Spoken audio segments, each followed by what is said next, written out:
Number one, if you will have if you can attend classes like yung meron kami na EKS Academy, that will be perfect para matuto kayo, mas matutunan nyo kung paano mag-ride safely sa kalsada. Pangalawa, number one is kailangan you should know, you should abide, and you should follow yung rules and regulation ng LTO, no? Sa yung traffic rules, yung mga traffic lights, kailangan alam nyo kung paano sundin yun. Kailangan nandoon lang kayo within the bike lane na pinrovide ng bawat city ng road. Kung wala mang bike lane, at least nandoon lang kayo sa pinaka right most side of the road. And another important thing is the safety gear. Safety gear composes of helmet. Kung sa helmet, as much as possible, kung kaya nyo yung bumili ng full face helmet, mas maganda yon. It protects your whole face kasi tandaan nyo, ang unang babagsak kapag sumemplang ka, yung mukha. So to protect your face, kailangan at least full face helmet. Pangalawa is the gloves, lalo na dun sa mga pasmado. Mas importante na maganda yung grip mo sa manibela. Kung medyo nabasa yung kamay mo dahil sa pasmado ka, posibleng kabawa na lubak ka, pwedeng matanggal yung pagkakapit mo sa manibela kung madulas yung kamay mo. Pangatlo is yung elbow and knee pads. Yan. Ito, kumbaga, ang tawag nila sa motorsiklo is parang dress to crash. So, ibig sabihin, kung magsusuot tayo ng mga safety gear, dapat parang ready yun na mag-crash tayo na sumemplang. Kaya, try to wear as many safety gear as possible para makaiwas tayo sa disgrasya o sa mga sugat kapag kung sakali man na sumemplang or magkaroon ng problema. Next is always anticipate yung movement ng surrounding. Okay, malaking bagay ito kasi kapag nagra-ride ka ng electric scooter, hindi po pwedeng may iba kang iniisip, hindi po pwedeng may iba kang tinitingnan. Kailangan focus ka and pinag-aaralan mo yung galaw ng surrounding mo. Halimbawa, yung magbubukas ng pintuan dahil pumarada na siya doon sa right side, biglang magbubukas ng pinto yung driver, bigla ka nag-overtake, posible kang tamaan nun. So, kailangan alerto ka.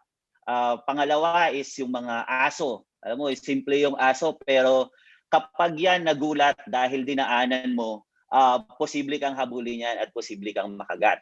Yan. Kaya, be aware na yung mga bagay na yan, tinitingnan mo at pinagmamasdan mo sa biyahe. And then, yung pedestrian, isa yan sa pinaka most common na nagiging problema. Yung pedestrian, minsan akala mo eksaktong tatawid na siya o hindi mo siya tatamaan, pero posibleng huminto siya sa gitna ng kalsada dahil may nalaglag or may tinignan pala siya ulit sa likod na hindi mo ma-anticipate at hindi enough yung braking distance mo para tamaan siya. So always yield to pedestrian, give way to them. Mas importante sila kaysa mas magandang huminto tayo kapag nakakita tayo ng pedestrian. Next is to keep a safe distance and avoid tailgating, no.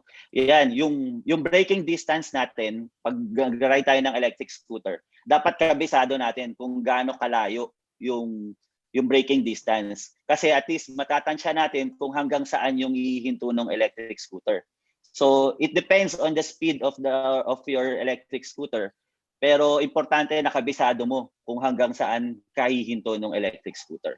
Kaya avoid tailgating as much as possible. Meron kang at least mga isa o dalawang sasakyan na pagitan in front of you para hindi ka sumalpok just in case kailangan mo magpreno. And then next is to regularly conduct yung pre-flight inspection.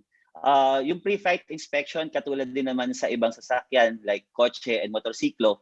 With electric scooter, nagche-check din tayo dapat ng preno, nagche-check tayo dapat ng mga tornilyo na hinihigpitan natin.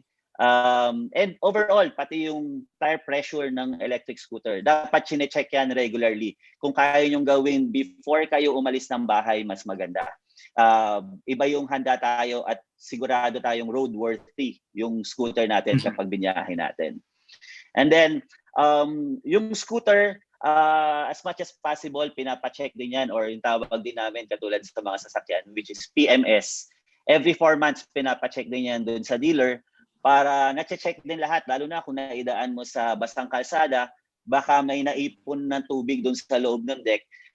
To avoid moisture, at least matanggal na natin agad yun. At kung may mga maluluwag na parts, mahigpitan. Just to maintain that, properly maintain your electric scooter. And again, use the designated bike lanes na pinrovide ng mga city government sa mga kalsada, and observe lagi yung speed limit. Huwag tayo nagmamadali kasi sa totoo lang, yung pagbili ng electric scooter, ang binibili natin hindi scooter, kung hindi time, no? Time for our family, to save time para makapunta sa pupuntahan natin. So hindi natin kailangan magmadali dahil makakalusot naman tayo sa traffic dahil maliit yung scooter. So yun yung pinaka-iwasan natin. Huwag magmadali at huwag nating irat-rat yung electric scooter, especially for those powerful ones.